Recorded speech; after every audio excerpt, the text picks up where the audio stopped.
మహాత్మా గాంధీ నగర్ నందు బాబాయిఎం school English medium high school 20వ వార్షికోత్సవ వేడుకలు ఆర్ఎస్ఎన్ కళ్యాణ మండపం నందు అత్యంత వైభవంగా నిర్వహించడం జరిగింది.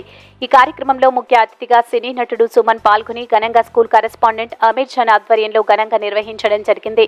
పిల్లలచే ఆటపాటలు నిర్వహించడం జరిగింది. ఈ పిల్లలకు సుమన్ అభినందించడం జరిగింది. అనంతరం సుమన్ మీడియాతో మాట్లాడారు. ఈ కార్యక్రమంలో స్కూల్ పిల్లలు, వాళ్ళ పేరెంట్స్, స్కూల్ యాజమాన్యం పాల్గొని ఘనంగా 20వ వార్షికోత్సవం ఘనంగా నిర్వహించారు. సుమన్ చేతుల మీదుగా మెమోంటోలు పిల్లలకు అందించడం జరిగింది.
చేస్తున్న జర్నలిస్టు సోదరులకు సోదరీమణులకు నా నమస్కారం. మరి ఈరోజు నెల్లూరు పట్టణంలో బాబా ఇంగ్లీష్ మీడియం స్కూల్ వార్షికోత్సవానికి 20వ వార్షికోత్సవానికి విచ్చేసిన సుమన్ గారు, మరి వారు నేను దాదాపుగా 25-30 సంవత్సరాల నుంచి వారితో మేము కలిసి ప్రయాణం చేస్తున్నాం అన్ని కార్యక్రమాల్లో. మరి వారి గొప్పతనం ఏంటంటే మామూలు వ్యక్తుల్ని ఏ సెలబ్రిటీ కూడా పట్టించుకునే అవకాశం చాలా తక్కువగా ఉంటుంది. సామాన్యమైన వ్యక్తులు రషీద్ కానీ, అమీర్ జాన్ కానీ, సుబ్బారావు కానీ, సురేంద్ర కానీ, వీళ్ళందరూ అతి సామాన్యమైన వ్యక్తులు. మరి వీరి ఇళ్లలో కానీ, వీరు చేసే వాటిలో కానీ ఏ కార్యక్రమం ఉన్నా కూడా ఎటువంటి ఆశించకుండా వారి నుంచి మరి ఆయన ఆ కార్యక్రమంలో పాల్గొంటున్నారు. లాస్ట్ మంత్లో కూడా సుబ్బారావు అభిమాని నెల్లూరు వాళ్ళ కూతురు మ్యారేజ్ ఒంగోలులో జరిగితే దానికి కూడా అటెండ్ అయ్యారు. ఈరోజు జరిగే కార్యక్రమానికి వాళ్ళు రావడం అనేది నిజంగా చాలా గొప్ప విషయం, సంతోషకరమైన విషయం. ఎందుకంటే ఒక సెలబ్రిటీగా మరి మాలాంటి చిన్న బడ్జెట్ స్కూళ్ళని కూడా ఆయన ప్రోత్సహించడం అనేది ఆయన గొప్ప మనసుకి ఒక తార్కాణం ఇది. మరి అట్లాంటి వ్యక్తి ఈరోజు బాబా ఇంగ్లీష్ మీడియం స్కూల్ని ఆశీర్వదించడానికి వచ్చి రావడం అనేది మేమంతా మా ఆంధ్రప్రదేశ్ ప్రైవేట్ స్కూల్స్ అసోసియేషన్ తరఫున వారిని అభినందిస్తున్నాను. మరి విద్య కోసం ఇప్పుడు బాబా ఇంగ్లీష్ మీడియం అనేది ఒక బడ్జెట్ స్కూల్, అంటే చిన్న స్కూల్, చాలా తక్కువ ఆదాయం ఉండే పేరెంట్స్ మాత్రమే ఇక్కడ చదివిస్తారు పిల్లల్ని. మరి తక్కువ స్ట్రెంగ్త్తో కూడా జరిగే స్కూల్ ఇది. ఒక క్లాస్కి 20 నుంచి 25 మంది కన్నా దాదాపుగా ఎక్కువగా ఉండే పరిస్థితి లేదు. మరి ఆ 20 మంది 25 మందిలోనే 10కి 10 ర్యాంక్స్ తీసుకొచ్చింది బాబా ఇంగ్లీష్ మీడియం స్కూల్, 10కి 10 చాలాసార్లు. మరి అలాంటి స్కూలు నిజంగా పిల్లల కోసం, పేద పిల్లల కోసం తక్కువ ఫీజులతో చాలా కష్టం చేస్తున్నారు, చాలా న్యాయం చేస్తున్నారు పిల్లల అభివృద్ధి కోసం. మరి కార్పొరేట్ స్కూళ్ళని తీసుకుంటే లక్షలాది మంది చదువుతారు. అక్కడ ఎక్కడో ఒకరిద్దరికి 10కి 10 లేకపోతే టాప్ ర్యాంక్ వస్తే అదే పబ్లిసిటీ చేస్తారు. మరి అలాంటి బ్రాంచెస్ అనేది లేదా ఈ సెక్షన్స్ అనేది ఒక క్లాస్కి 70 మంది 80 మంది అనేది ఇక్కడ లేరు. చాలా తక్కువ స్ట్రెంత్తో చాలా గొప్ప ఫలితాలు స్టేట్ స్థాయిలో, రాష్ట్ర స్థాయిలో ఫలితాలని ఈ Baba English medium school every year సాధిస్తుంది. ఈరోజు కొత్తగా కాదు. ఈరోజు మా బాబా ఇంగ్లీష్ మీడియం స్కూల్ 20వ వార్షికోత్సవానికి ముఖ్య అతిథిగా చేసిన daring and dashing dynamic hero, legendary hero Suman గారు. నేను ఇంచుమించు 40 సంవత్సరాల నుంచి సుమన్ గారి అభిమానిని. 84లో 10th క్లాస్ కంప్లీట్ అయింది నాకు. 84 తర్వాత కాలేజ్ కోసం నెల్లూరు వచ్చాను. అప్పటి నుంచి రషీదు నేను ఫ్యాన్స్ స్టార్ట్ చేసాము. రషీదు టర్న్ ఓవర్ ప్రెసిడెంట్గా, నేను వైస్ ప్రెసిడెంట్గా స్టార్ట్ చేసాము. అప్పటి నుంచి మా ఫ్యాన్స్ అలాగే ఉంది. కాకపోతే నేను ఈ వ్యాపారాల రీత్యా, నా పిల్లల వ్యాపార చదువుల రీత్యా కొద్దిగా మా బాస్కి దూరం అయ్యాను. దూరం అంటే కలుస్తున్నాం, కానీ ఎక్కువగా ఫ్యాన్స్ కార్యక్రమాల్లో ఎక్కువ పాల్గొనలేకపోయాను. కానీ మా బాస్ ఎప్పుడు టచ్లో ఉన్నాను. ఈరోజు మా స్కూల్ కార్యక్రమానికి పిలవగానే ఎంతో మంచి మనసు చేసుకొని, ఎంతో బిజీ షెడ్యూల్ ఉంది, రాలేని పరిస్థితి. నాకు తెలుసు, రాత్రి కూడా నేను ప్రోగ్రామ్ చేసి రాత్రి 12-1 గంటలకు ఇంటికి వచ్చారు. మళ్ళీ మార్నింగ్ 4 గంటలకు మళ్ళీ ఫ్లైట్లో తిరుపతి వచ్చారు. ఇంత బిజీ షెడ్యూల్ ఉండి కూడా కేవలం ఒక అభిమాని పిలిచారనే ఉద్దేశంతో మా బాస్ రావడం నాకు చాలా ఆనందంగా ఉంది. అలాగే మా అన్వర్ బాషా గారు, అలాగే మా AC Subbareddy medical college professor Kaleshwara sir గారు, కృష్ణ చైతన్య కాలేజీ డైరెక్టర్ రాణా ప్రమోద్ గారు, మా ఎంబీఓ గారు సార్ కూడా వచ్చినారు. సార్ క్షమించండి, మిమ్మల్ని కూర్చోబెట్టలేకపోయాము.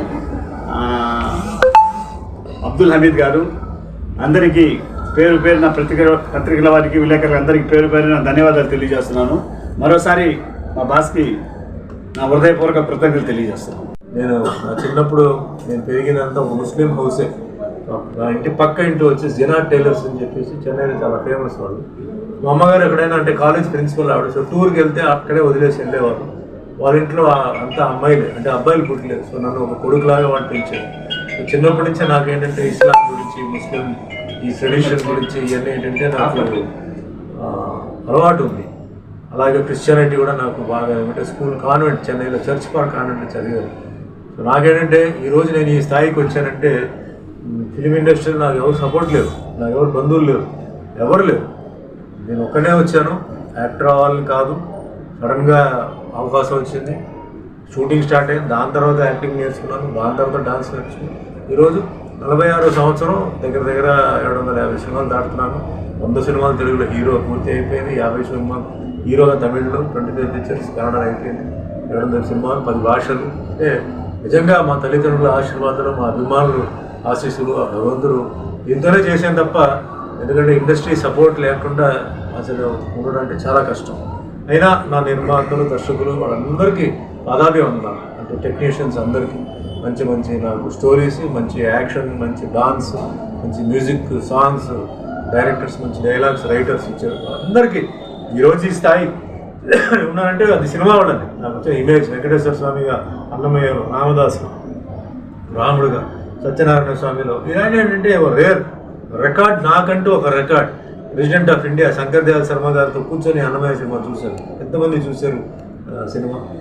సో అట్లాంటి రికార్డ్ నేను క్రియేట్ చేశాను. అదంతా అంటే నేను క్రియేట్ చేయడం, దేవుడు క్రియేట్ చేయించాడు నాతో.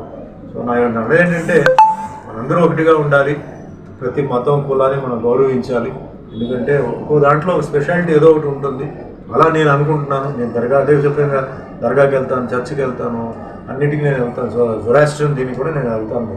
సో మరి అందరూ అంతా భారతీయులు, సో అందరూ కలిసి ఉండాలి అండ్ మన ఊరిని మనం ప్రొటెక్ట్ చేయాలి. అందరికీ గుడ్ ఈవినింగ్ అండి. ఈరోజు నెల్లూరులో ఉదయం నుంచి చాలా ప్రోగ్రామ్స్ అటెండ్ అవుతున్నాను. సో ప్రతి సంవత్సరం ఏంటంటే నేను నెల్లూరుకి రషీద్ అభిమాని, ఆయన మా అమ్మగారి పేరు మీద పాటల పోటీలు, డాన్స్ పోటీలు, కరాటే పోటీలు అలాంటివి ఆయన చేసుకుంటారు. దానికి వస్తుంటాం. అది కాకుండా కశ్మూర్ దర్గాకి ప్రతి సంవత్సరం, అంటే మన కరోనా టైంలో మిస్ అయింది, ఆయన రెగ్యులర్గా వెళ్ళి అక్కడ నా కోసం ఆయన దువా చేస్తుంటాడు. సో నాకు ఎప్పుడు నెల్లూరుకి వచ్చినా నేను వెళ్ళి అక్కడ విజిట్ ఉంది. ఇట్లా ఆధ్యాత్మిక విషయాలు వస్తున్నప్పుడు ఇలా ఉంటుంది. అలాగే ఇక్కడ అభిమానులు కూడా ఇక్కడ సురేంద్ర, సుబ్బారావు, మెయిన్గా చెప్పాలంటే ఓల్డ్ సీనియర్ ఫ్యాన్స్ అంతా వీళ్ళు. సో అప్పటి నుంచి ఇప్పటి వరకు అలాగే ఉన్నారు. సో అలా ఎవ్రీ ఇయర్ ప్రోగ్రామ్ జరుగుతుంటుంది. ఈరోజు మార్నింగ్ నుంచి టెంపుల్ ప్రోగ్రామ్ అంత పెద్ద అవార్డు మా డాన్స్ బాబు నెల్లూరు బాబు అని చెప్పి ఆయన 32వ వార్షికోత్సవానికి ఒక ప్రోగ్రాం అరేంజ్ చేస్తే, స్పోర్ట్స్ ప్రోగ్రాం అరేంజ్ చేస్తే నా గురించి నేను రావడం జరిగింది. అలాగే తిరుపతి నుంచి నారాయణ గౌడ్ సో ఏదైనా ఇప్పుడు పాయింట్ అసలు పాయింట్ ఏంటంటే ఇక్కడ అమీర్ జాన్ నాకు చాలా పాత అభిమాని. ఆయన ఒక స్కూల్ ఇంగ్లీష్ మీడియం బాబా ఇంగ్లీష్ మీడియం స్కూల్ అని చెప్పి 20 years ఇది 20వ వార్షికోత్సవం ఆయన సెలబ్రేట్ చేస్తున్నారు. సో ముందుగా నాకు అభిమానులు నాకు చాలామంది ఉన్నారు. సో అభిమానుల్లో అంటే కొందరు పాపం వాళ్ళు లైఫ్లో అప్స్ అండ్ డౌన్స్ వాటిలో కొందరు ఇంకా అలాగే ఉన్నారు, కొందరు విజయం సాధించారు. వాటిల్లో విద్య విషయంలో నాకు కొందరు చేశారు. వాటిలో ఇక్కడ నెల్లూరులో అమీర్ జాన్ ఆయన 20వ వార్షికోత్సవం సెలబ్రేట్ చేస్తున్నది చాలా ఆనందంగా ఉంది. నాకు ఫోన్ చేసి ఇట్లా మీరు రావాలంటే యాక్చువల్గా ఫోన్ చేసి 2 months అయిపోయింది, బట్ నాకు డేట్ లేదు, ఈరోజే డేట్ నాకు ఈరోజు రావడం జరిగింది. అభిమానిగా ముందుగా అమీర్ జాన్కి నా బెస్ట్ విషెస్, కంగ్రాచులేషన్స్. ఇంకా ఈ స్కూల్ ఒక కాలేజ్ అయ్యి మంచి యూనివర్సిటీ కూడా అలాగే జగీనా గారు కూడా ఉంటూ సపోర్ట్ చేస్తున్నారు. ఎందుకంటే స్కూల్ ఓపెన్ చేయడం అనేది చాలా ఈజీ, కానీ స్కూల్ మెయింటైన్ చేయడం చాలా కష్టం. టీచర్స్, స్టూడెంట్స్, పేరెంట్స్ మెయింటెనెన్స్ అది 20 yearsకి ఆయన చేశారు. నిజంగా చాలా గ్రేట్ అన్నమాట. అండ్ విద్య అనేది ఈరోజు చాలా అవసరం ప్రతి ఒక్కరికి. ఒకప్పుడు ఏంటంటే చదువులో మాకేముంది, చదివితే మాకేం వస్తుంది అని చెప్పి చాలా అనుకునేవాళ్ళు. చాలామంది తప్పు చేశారు. అది ఈరోజు చెప్తున్నానండి, అది గ్రామీణ స్థాయి అయినా పర్లేదు, డిస్ట్రిక్ట్ అయినా పర్లేదు, టౌన్ అయినా పర్లేదు, సిటీ అయినా పర్లేదు, ఎడ్యుకేషన్ అనేది చాలా పెద్ద ఎసెట్. భూమి ఎంత ఉంది అనేది, బిల్డింగ్ ఎన్ని ఉన్నాయి కాదు, ఎడ్యుకేషన్ చాలా అవసరం. ఎందుకంటే ప్రపంచంలో ఏమేమి జరుగుతున్నాయి, సో ఏది ఎక్కడ వెళ్ళాల్సి వస్తుందో. ఎందుకంటే ఇప్పుడు మనం నిజం చెప్పాలంటే మాతృభాష అనేది చాలా ముఖ్యం, మదర్ టంగ్ అనేది చాలా అవసరం. సో దాని తర్వాత చాయిస్ చాలా ఉంటుంది. అంటే మీరు ఒకవేళ ఇండియా మొత్తం తిరగాలనుకుంటే హిందీ తెలిస్తే చాలు, కానీ విదేశాలకు వెళ్ళాలంటే కంపల్సరీగా ఇంగ్లీష్ తెలియాలి. ఈ వీడియో కనుక మీకు నచ్చినట్లయితే లైక్ చేసి షేర్ చేయండి. మరిన్ని లేటెస్ట్ అప్డేట్స్ కోసం మా ఛానల్ని సబ్స్క్రైబ్ చేయండి.